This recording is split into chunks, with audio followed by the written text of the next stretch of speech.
천개의 세 번째 발견은 피질 기둥의 비밀은 기준틀에 있다. 그러고 나서 우리는 예측 문제의 두 번째 절반으로 관심을 돌렸는데, 그것은 우리가 움직일 때 신피질은 다음번 입력을 어떻게 예측하는가 질문이었다. 멜로디와 달리 이 상황에서는 입력 순서가 고정되어 있지 않은데 우리가 움직임에 따라서 그 순서가 달라지기 때문이다. 예를 들어서 내가 왼쪽을 바라보면 뭔가 보이지만 오른쪽을 바라보면 또 다른 것이 보인다. 피질 기둥의 다음번 입력을 예측하려면 어떤 움직임이 일어나려고 하는지 알아야 한다. 순서 중에서 다음번 입력을 예측하는 것과 우리가 움직일 때 다음번 입력을 예측하는 것은 비슷한 문제다. 우리는 신경세포의 감각기관이 어떻게 움직이는지 나타내는 입력을 추가로 제공하지만 순서 기억회로가 두 종류의 예측을 모두 할 수 있다는 사실을 깨달았다. 하지만 우리는 움직임과 관련된 신세가 어떤 모습인지 몰랐다.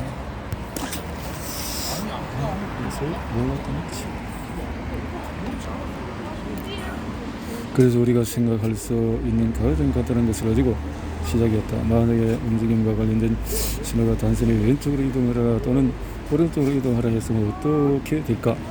우리는 이 개념을 검증해 보았는데 정말 우리의 예상이 들어맞았다. 우리는 심지어 왼쪽 오른쪽으로 움직이면서 자신의 입력을 예측하는 작은 로봇 팔도 만들었고 신경과학 학설에서 그것을 시범으로 보여주었다. 하지만 우리의 로봇 팔은 한계가 있었다. 그것은 두 가지 방향으로 움직이는 것처럼 단순한 문제는 제대로 처리했지만 수준을 높여서 동시에 여러 방향으로 움직이는 것처럼 실제 세계의 복잡성을 처리하려고 시도하자 많은 훈련이 필요했다. 우리는 정확한 해결책이 따랐다고 느꼈지만 뭔가 잘못된 것이 있었다. 여러 가지 변형 버전을 가지고 시도했지만 성공하지 못했다. 우리는 크게 좌절했다. 몇 달이 지난 뒤에도 우리는 여전히 서론에서 벗어나지 못했던 문제를 해결할 방법이 그래서 다른 문제로 시선 돌렸는데 16년 이영아래 점심을 함께 먹으려고 사무실에서 아내 제니스를 기다리고 있었다. 나는 손에 누멘타 커피잔을 들고서 그것을 만지는 내 손가락을 관찰했다. 그리고 내 자신에게 단순한 질문을 던졌다. 내가 손가락이 움직이면서 무엇을 느끼는지 예측하려면 무엇을 알 필요가 있을까? 만약에 커피 잔 옆면에 있는 한 손가락을 위쪽으로 움직인다면 내 뇌는 내가 가장자리의 둥근 곡선을 느낄 것이라고 예측한다. 내 뇌는 손가락이 가장자리에 이르기 전에 이것을 예측한다.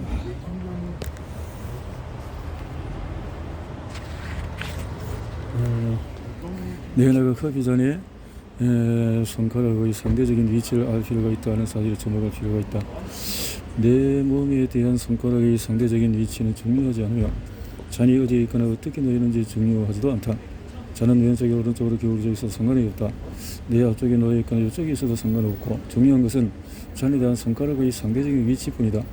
이 관찰 사실은 잔에 첨부된 기준틀에서 내 손가락의 위치를 나타내는 신경세포들의 신피질이 있다는 것을 의미한다. 우리가 찾고 있던 움직임과 관련된 신호, 다음번 입력을 예측하기 위해서 필요했던 신호는 바로 그 대상에서 위치였다. 여러분들도 연구소의 기준틀을 배웠을 것이다. 공간성에서 어떤 물체의 위치를 정하는 X, Y, Z 축은 기준틀을 한 예다. 또 다른 예로 지구 평면위의 위치를 정의하는 위도와 경도가 있다. 전에 우리는 신경세포 X, Y, Z 같은 좌표를 어떻게 나타낼 수 있는지 상상하기 어려웠다. 그런데 더욱 이해하기 어려운 것은 신경세포가 그 비전 같은 대상의 기준틀을 첨부할 수 있다는 사실이었다. 그 비전의 기준틀은 잔에 대해서 상대적이다. 따라서 그 기준틀은 잔과 함께 움직여야 한다. 사무실 의자를 상상해봐라.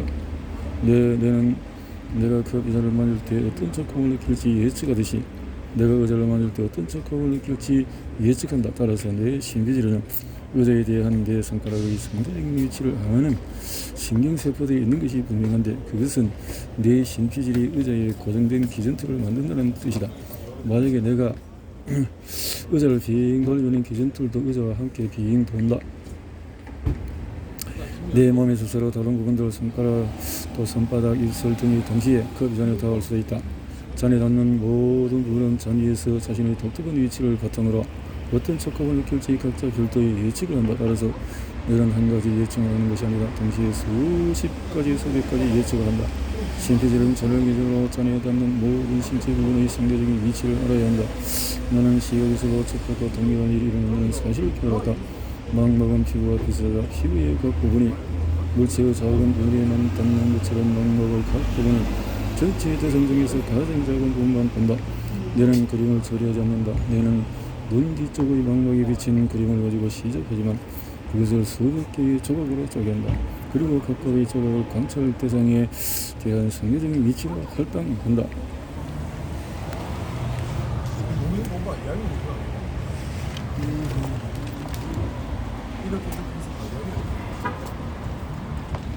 신피질의 모든 기동, 신피질의 모든 기동, 기준과 위치를 나타내는 신경세포가 있는 것이 분명하다. 그때까지만 해도 나를 포함해서 대다수 신경과학자들은 신피질을 주로 감각 입력을 처리한다고 생각했다. 그런데 어느 날 나는 신피질은 주로 기준틀을 처리하는 일을 하는 것으로 봐야 한다는 사실을 깨달았다. 이것에 있는 회로는 대운 기준틀을 만들고 위치를 추적한다. 물론 감각 입력도 필수적이다. 이어지는 장면에서 설명은 되지만 이런 감각 입력을 기준틀의 위치와 연관 지음으로써 세계의 모형을 만든다. 기준틀이 왜 그토록 중요할까? 기준틀을 만들고 사용함으로써 내에 무슨 이익이 있을까? 첫째, 기준틀은 내에서 어떤 대상의 구조를 배우게 한다. 그 비전도 그런 대상인데 공간 속에서 서로에 의해 상대적으로 배치된 인연의 특질과 표면으로 이루어져 있기 때문이다. 마찬가지로 얼굴은 코와 눈가입이 상대적 위치에 배열되어 있는 대상이다. 대상의 상대적 위치와 구조를 특정하려면 기준틀이 필요하다. 둘째, 이런 기준틀을 사용하는 대상을 정의함으로써 대상 전체를 동시에 조작할 수 있다. 예를 들면 자동차는 서로에 대해서 상대적으로 배열된 특질이 많다. 일단 우리가 자동차를 외우고 나면 서로 다른 관점에서 자동차가 어떻게 보일지 혹은 한쪽 방향으로 잡아 느렸을 때 자동차가 어떻게 보일지 상상할 수 있다. 이런 묘기를 부리려면 이런 기준틀을 회전시키거나 잡아 느리기만 하면 된다. 그러면 자동차의 모든 특질이 기준틀과 함께 회전하거나 길게 늘어난다. 셋째, 움직임을 계획하고 만들어내는 대기준틀이 필요하다. 내 손가락이 휴대전 너의 전면에 닿아 있을 때 내가 꼭대기에 저는 버튼을 누르기를 원한다고 하자. 만약 내가 현재 내 손가락의 위치와 저는 버튼의 위치를 안다면 내 손가락이 현재 위치에서 원하는 새 위치로 옮겨가는 데 필요한 움직임을 계산할 수 있다. 이 계산을 하려고 하는 휴대전화에 대한 상대적인 기준틀이 필요하다. 기준틀은 많은 분야에서 쓰인다. 로봇 과학자들은 기준틀의 우전에서 로봇팔이나 물통의 움직임을 계획한다. 버너 마운트께서는 모든 기술 기동에 존재하는 공통 알고리즘이 있다고 주장했지만 알고리즘이 무엇인지 몰랐다.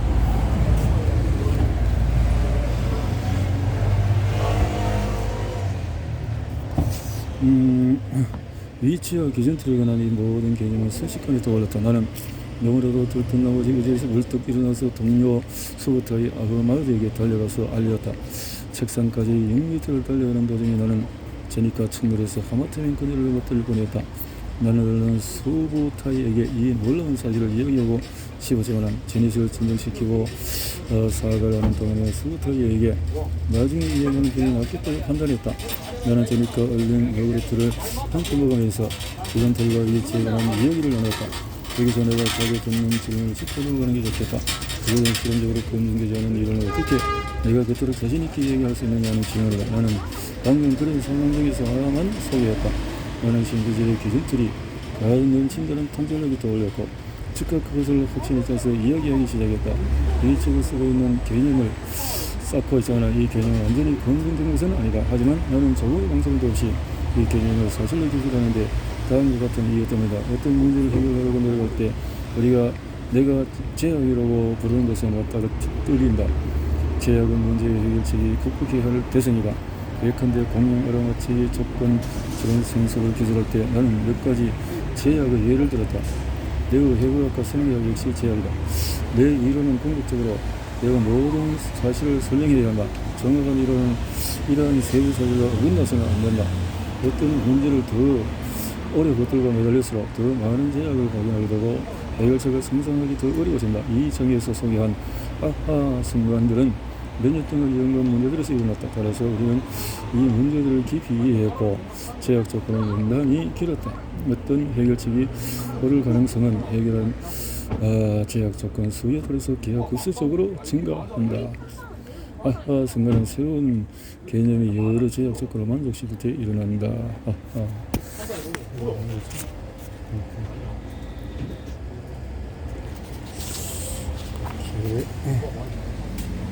하는 것이 우리는 지금까지 이런 것에 대한 여러 논문을 발표했다.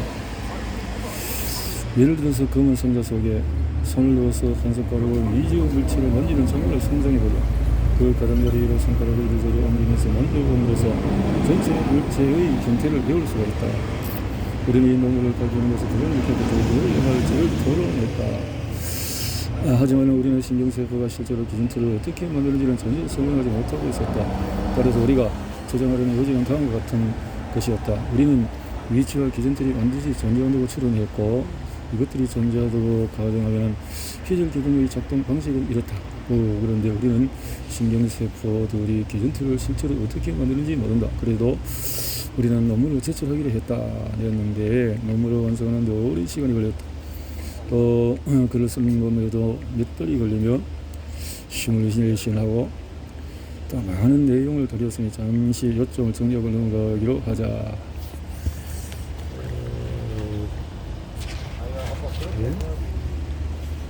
신피질이 풍부하고 자세한 세계 모형을 배우고 그것을 사용해서 다음 공격 입력을 예측하는 개념으로 이해를 시작했다. 그리고 나서 신경세포들이 어떻게 이런 예측을 하는가라는 질문을 던졌다. 그 탐구는 우리를 새로운 이론으로 안내했다. 예측은 세포의 축삭을 통해서 다른 세포 전달을 않는데 그래서 왜 우리 대부분은 예측하지 못하는지 설명을 해준다. 우리는 이 감각 운동을 예측하려면 법조적 이동이 감지하는 대상에 대한 심리적인 입력 위치를 알아야 한다고 추론했다. 그러면 피적 이동은 대상에 고정된 기준 틀이 필요하다.